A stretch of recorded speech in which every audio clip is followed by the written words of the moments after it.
जन्म दिया था भरत जी को, लेकिन प्रेम राम से करते थे। एक दिन राम जी माता कैकेयी के कक्ष में गए, जाकर के मैया को दो कथाएं यहाँ पर माता कैकेयी को बोले, माता मैं आज तू मुझे कितना प्रेम करती है। बोले राम मैं तुझे इतना प्रेम करती हूँ, अगर तू मेरे प्राण मांगेगा तो मैं प्राण दे दूंगी। अगर तू ये कहेगा कि मैया तू अपना सुहाग उजाड़ दे तो मैं अपने हाथ से तेरे पिता की यानी अपने सुहाग की हत्या भी कर सकती हूँ तेरे लिए। अगर मेरा भरत ये कहे कि मेरे राम को ये कष्ट दे तो मेरे लिए, तो मैं वो नहीं कर सकती। मैं भरत की हत्या कर सकती हूँ, न कि तेरी कर सकती हूँ। बोले तुम्हें आज कुछ मांगो तो मुझे वचन देगी। बोले मां क्या चाहिए तुझे? बोले देख लेना तेरा सुहागी भी उजड़ जाएगा, तुझे कलंक लगेगा। बोले राम तेरे लिए एक जन्म तो क्या, मैं 100 जन्म तक कलंक लेने के लिए तैयार हूँ। तू मांग तो सही, क्या चाहिए तुझे अपनी माँ से? बोले तू भरत को 14 वर्ष के लिए गद्दी मांग और मेरे लिए 14 वर्ष का वनवास मांग। माता कैकेयी रोने लगी। बोले भरत मैं ये नहीं कर सकती, राम मैं तेरे लिए ये नहीं कर सकती।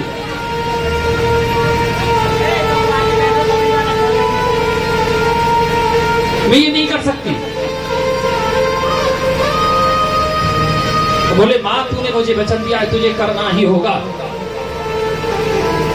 अब यहां कई प्रश्न हैं। एक प्रश्न तो ये हुआ कि राम जी को कैकेयी ने वनवास भेजा राम जी के कहने से। जब राम, अच्छा यहां एक प्रश्न और खड़ा होता है कि कैकेयी ने 14 वर्ष का ही वनवास क्यों मांगा? 15 वर्ष का मांग सकती थी, 16 वर्ष का कह सकती थी, 13 वर्ष कह सकती थी। कैकेयी को 7 दिन 7 रात के बाद पता चला, एक दिन को 1 वर्ष और एक रात को 1 वर्ष, एक दिन और रात को 2 वर्ष में गिनती करके 14 वर्ष का वनवास मांगा। पहला प्रश्न। दूसरा, रावण की मृत्यु में मात्र 14 वर्ष शेष थे।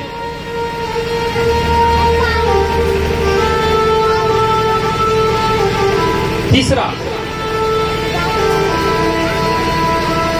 जब माता कैकेयी को पता चला कि राम जी स्वयं आकर के ये समाचार दिए मैया कैकेयी को कि मैया आज के ठीक 7वें दिन मेरा राज्याभिषेक होने वाला है, मैं राजा बनूंगा।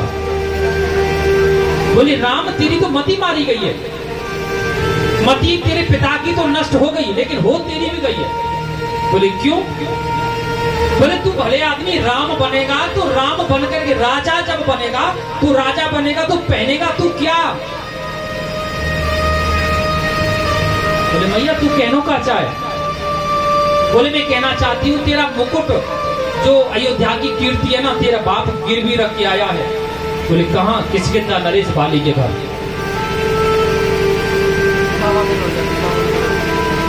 बोले मेरी बात समझ में नहीं आई।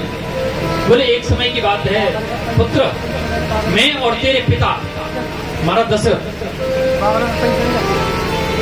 हम लोग जो है वन में घूम रहे थे, तो घूमते घूमते किसकिंदा देश में पहुंचे गए, जो वानर क्षेत्र है। वहां के राजा बलि उनको राजा दशरथ को ललकार दिए कि मेरे साथ युद्ध करो।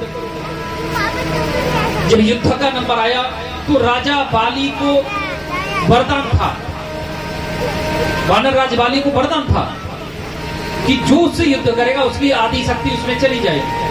राजा दशरथ की आदि शक्ति उसमें चली गई, जिससे राजा दशरथ पराजित हो गए। और पराजित होने पर बाली कहा कि या तो आप अपनी पत्नी को यहाँ छोड़ के जाओ या फिर अपना राज्य गिरवी रख के जाओ।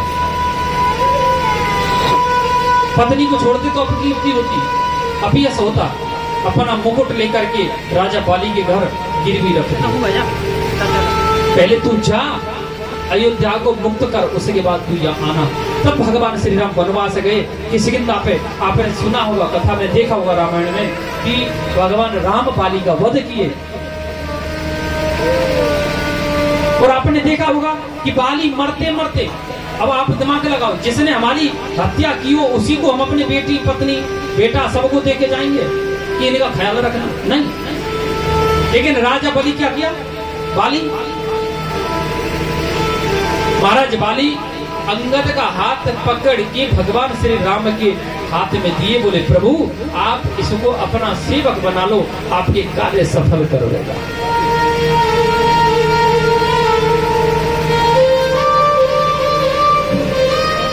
तभी वही अंगद, ध्यान देना, वही अंगद जी महाराज जब माता सीता का हरण होने के बाद जब लंका खोज होती है ना, और जब सारे कार्य होने के बाद रावण संधि नहीं करता, फिर लंका में प्रवेश भी कर जाती है राम सेना, एक बार फिर भगवान राम रावण को जिंदा रहने का अवसर देते हैं।